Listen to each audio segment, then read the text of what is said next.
नाजरीन आदाब, आप देख रहे हैं लाजवाल। मैं हूं आपका मेज़बान नरेंद्र सिंह ठाकुर।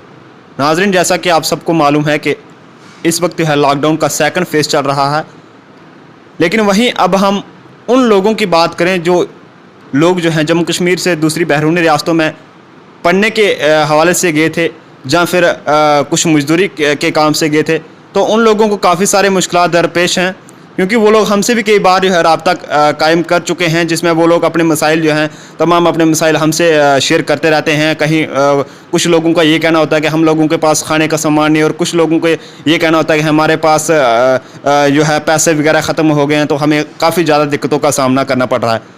लेकिन सरकार की अगर बात करें तो वो ये दावा कर रही है कि जो लोग इस वक्त बैरूनी रियासतों में फंसे हुए हैं उनको हर एक सहूलियत जो है वो फराहम करवाई जा रही है। लेकिन इन लोगों की बात करें तो लोगों का ये मानना है कि लोगों को जो है इस तरह की कोई भी सहूलियत जो है वो फराहम नहीं करवाई जा रही है। तो नाज़रीन, इन्हीं तमाम मुद्दों को लेकर बात करेंगे। आज हमारे साथ एक ऐसे शख्स मौजूद हैं, राज कपूर जी, जो हमेशा लोगों की आवाज़ को जो है उठाते रहते हैं। तो राज कपूर जी, सबसे पहले आपका हमारी न्यूज़ में, लाजवाल न्यूज़ में खैर मकदम है। शुक्रिया। राज कपूर जी, अगर जो लोग इस वक्त हमारे जम्मू कश्मीर के बैरूनी रियासतों में फंसे हुए हैं, खासकर वो लोग जो मजदूरी करने या पढ़ने के हवाले से बाहर गए थे, तो उन लोगों को काफ़ी सारे मुश्किलात दरपेश है, तो इस पर आप क्या कहेंगे? जी, आपकी सही बात है कि इस वक्त जो महामारी, कोरोना की जो महामारी चल रही है, तो इस वक्त लॉकडाउन जो पूरे हिंदुस्तान में है, और जो हमारे लोग हैं हिंदुस्तान के, इसका पूरा पालन भी किया जा रहा है। ये ज़रूरी है, लॉकडाउन ज़रूरी भी था कि अगर इस बीमारी से निजात पाना है तो लॉकडाउन ज़रूरी था। सोशल डिस्टेंसिंग रखना बहुत ज़रूरी है। मगर एक बात मैं आपके साथ करना चाहूँगा कि मैं जिस खेतर से आता हूँ, मेरा एक रामनगर कॉन्स्टिट्यूंसी खेतर है।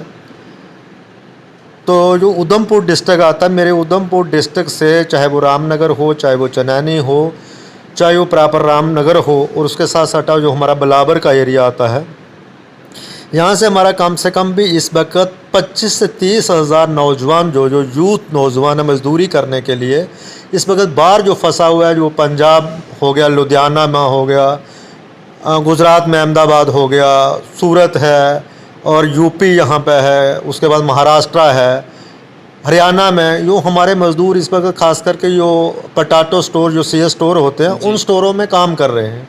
सब लोगों का मुझे फ़ोन आ रहा है, कहीं पे 100 लोग फंसा हुआ है, कहीं 200 लोग फंसा है, कहीं 300 लोग फंसा हुआ है। अभी मेरी रिसेंटली एक बात हो रही थी, जो हमारे सलीम साहब हैं, वो कह रहे हैं मैं अहमदाबाद, वो भी कहाँ, गांधीनगर, जो होम मिनिस्टर साहब की कॉन्स्टिट्यूंसी पड़ती है जी, वो उनका भी मेरे साथ बात हो रही थी। वो कह रहे थे कि यहाँ पे गवर्नमेंट दावे कर रहे हैं हम खाने के लिए सब कुछ दें। वो कह रहे थे हमें तो कोई पूछने तक भी नहीं आया।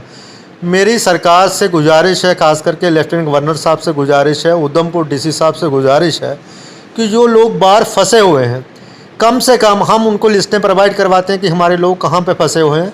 किसी न किसी तरीके से वो लोग कहते हैं कि हम लोगों को किसी न किसी तरीके से कोई ना कोशिश की जाए कि हमें कम से कम अपने घर तक भेजा जाए, कम से कम अपने घर में हम रह सकें।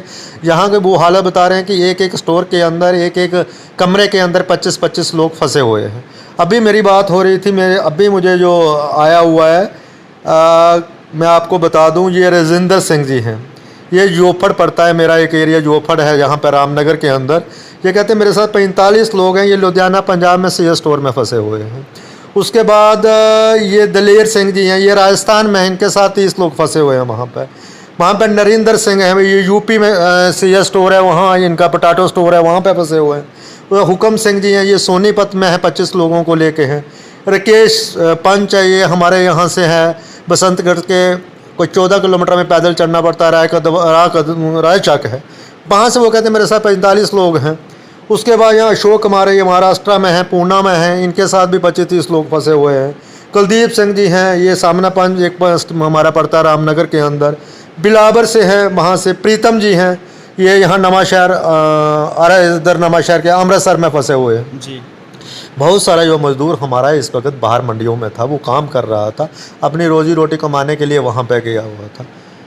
तो इसलिए वो वहाँ पे फंसे हुए हैं। मेरी उनसे लगातार बात हो रही है, वो यही कह रहे हैं कि हम लोगों को किसी न किसी तरीके राज से कपूर जी, अगर मजदूरी करने के लिए इतने आप कह रहे हैं कि हज़ारों की तादाद में लोग जो हैं वो बाहर गए हुए हैं मजदूरी करने के लिए, तो इसमें कहीं ना कहीं सरकार की नाकामी भी जो है वो दर्शाई जाती है कि सरकार जो है लोगों को रोज़गार नहीं दे पा रही है, जिस कारण इन लोगों को आए दिन जो है दूसरी बैरूनी रास्तों में जाकर जो है मजदूरी करके अपने घर का गुजर बसर करना पड़ रहा है। तो इसको आप इस पर आप क्या कहेंगे? इसका मतलब तो आपको भी पता चल गया और मुझे भी पता चल रहा है कि अगर यहाँ पे लोगों के लिए रोज़गार होता तो हमारे लोग दर दर की ठोकरें नहीं खाते, आज वो दूसरी रियासतों में जाके काम नहीं करते। तो यहाँ पे रोज़गार का साधन तो इतना बड़ा है नहीं। जो हमारे गांव के लोग हैं वो तो हमेशा वो लगातार वहाँ जाके काम कर रहे हैं और अपना गुजर बसर करते हैं। आज मैं सबसे बड़ी बात एक सरकार को क्या देना चाहता हूँ, सरकार जो बाहर से आए प्रवास जो मज़दूर हैं हमारे बाहर आए हो, मेरे यहाँ भी बहुत सारे लोग हैं, सरकार उनको फ्री ऑफ कास्ट राशन दे रही है, जो भूखे हैं प्यासे उनको दे रही है। मैं कहता हूँ उनको देना चाहिए, मैं भी उनके साथ हूँ, मैं सरकार के साथ हूँ, मैं भी कोशिश करूँगा, जो मुझसे बन पाएगा मैं भी करूँगा। अगर बाहर वालों को हम यहाँ पर राशन दे रहे हैं तो जो हमारे मज़दूर के हैं तो सरकार को उनके बारे में भी सोचना चाहिए। आज लेफ्टिनेंट गवर्नर साहब को उनके बारे में सोचना चाहिए कि अगर हम इनको राशन दे रहे हैं, इनको ज़रूरत है तो हम दे रहे हैं, उनको क्यों नहीं मिल रहा, उनको भी तो फ्री ऑफ कास्ट राशन मिलना चाहिए। जो लोग 25,000 नौजवान हमारा बाहर मजदूरी के लिए गया है, अब वो अपने घर वालों को तो राशन वहाँ से भेज नहीं सकता, पैसे उनको वहाँ पे मिल नहीं रहे हैं। जहाँ जहाँ वो प्राइवेटेशन काम कर रहे हैं वहाँ पे पैसा उनको इस वक्त नहीं मिल रहा है, ये सबको पता है, नहीं मिल रहा है वहाँ पे पैसा। तो जो उनके घर वाले यहाँ पे फंसे हुए हैं, जो उनके घर वाले यहाँ पे, आज उनको पूछने वाला कोई नहीं है, सरकार की तरफ से उनको कोई मदद नहीं है। अगर जो प्रवासी मजदूर बाहर से आया अगर उनको फ्री ऑफ कास्ट में दिया जा रहा है तो मेरी सरकार से एक ही गुजारिश है, मैं कहता हूँ कि इनको मिलना चाहिए, जो भूखा प्यासा उनको मिलना चाहिए। मगर जो हमारे JNK के लोग हैं, जो मज़दूर हैं, जो रोज़ कमाते थे, सुबह कमाते थे, शाम को खाते थे, उसमें भी स्क्रूटनाइज होना चाहिए। जिनके पास खाना नहीं है उनको फ्री ऑफ कास्ट खाना मिलना चाहिए। फूड इन सप्लाई से ये कह रहे हैं कि इनको राशन दिया जाएगा मगर पैसे से दिया जाएगा। आज मेरी सरकार से यही गुजारिश है कि उनको फ्री ऑफ कास्ट क्यों नहीं, उनको भी फ्री ऑफ कास्ट मिलना चाहिए। और हमें भी जो हमारे लायक जो बन पाएगा, जो हमसे हो पाएगा, वो हम भी करेंगे उनके लिए। मगर सरकार को ये बहुत बड़ा कदम उठाना चाहिए, आगे आना चाहिए। इसके लिए चाहे मैं डिस्ट्रिक्ट DC साहब को भी बोलना चाहूँगा, जहाँ जहाँ ब्लॉक है, ब्लॉक वहाँ पे BDO साहब काम कर रहे हैं, तहसीलदार साहब काम कर रहे हैं, यहाँ फूड एंड सप्लाई का ऑफिस है, उनकी कोशिश होनी चाहिए जहाँ जहाँ गरीब लोग हमारे हैं उन लोगों को फ्री ऑफ कास्ट में राशन देना चाहिए। क्योंकि जो बाहर मजदूर फंसे हैं उनके माँ बाप जहाँ पे बैठे हैं, किसी की बीवी है, किसी का बच्चा भूखा है, तो सबकी हालत जो है वो खस्ता है। सरकार को कोशिश करनी चाहिए स्क्रूटनाइज करके सरपंच और पंचों की ड्यूटियाँ लगा के कम से कम उनसे पूरा डाटा लेके इनको भी फ्री ऑफ कास्ट जो राशन है वो 3 महीने के लिए इनको फ्री ऑफ कास्ट राशन देना चाहिए। मैं अभी आपको एक बात बताऊं, बड़े ये जेन्युइन बात है। मेरा एक इलाका पड़ता है जनसाल, जो मजालता ब्लॉक के अंदर आता है।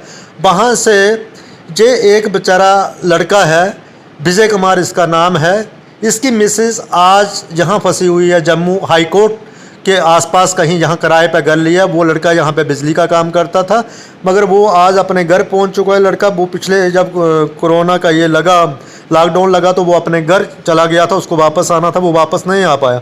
आज वो मुझे 3 दिन से लगातार फ़ोन पर बात कर रहा है। मैंने, क्योंकि उसकी बीवी प्रेग्नेंट है, वो चाहता है कि मैं अपनी बीवी को यहाँ से घर किस तरीके से पहुँचाऊँ, क्योंकि वो यहाँ पे अकेली है, एक छोटी सी बच्ची है, वो बेचारी यहाँ भूखे में कोई काल को प्रॉब्लम आ जाती है उसको, तो वो कहाँ जाएगी, उसको पूछने वाला कोई नहीं।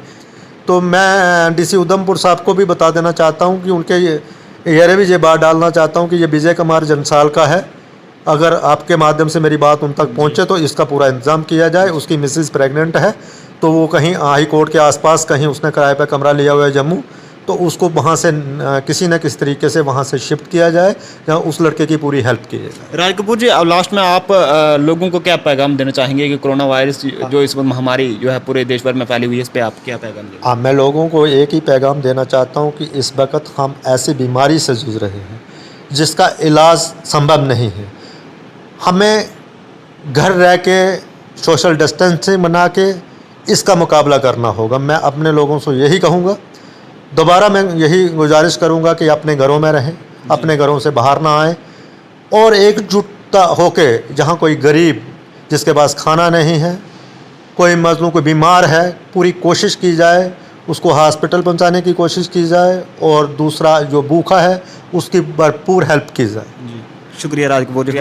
तो नाजरीन ये थे राज कपूर जी जिन्होंने हमारे साथ है जो लोग इस वक्त जम्मू कश्मीर के बैरूनी रियासतों में फंसे हुए हैं उनको लेकर तफसील से बात की और जम्मू कश्मीर की हुकूमत से ये गुजारिश की है कि उन लोगों को जल्द से जल्द है अपने अपने घरों में जो है पहुँचाया जाए ताकि उन लोगों को किसी तरह की मुश्किल दरपेश ना हो। अगर उन लोगों को वहाँ से अगर यहाँ की ओर नहीं भी लाना है तो उन लोगों को कम से कम वहीं पर जो है खाने पीने का सामान दिया जाए ताकि उन लोगों को किसी तरह की मुश्किल जो है दरपेश ना हो। तो नाजरीन इसी तरह से हमारा ये प्रोग्राम इख्तिताम को पहुंचता है। अपने मेजबान नरेंद्र सिंह ठाकुर को दीजिए इजाजत। जम्मू से लाजवाल उर्दू न्यूज़ यूट्यूब चैनल को सब्सक्राइब जरूर करें और बेल आइकन पर क्लिक करें। बेल आइकन पर क्लिक करने से आपको ताज़ा तरीन खबरों की फौरी जानकारी मिलेगी।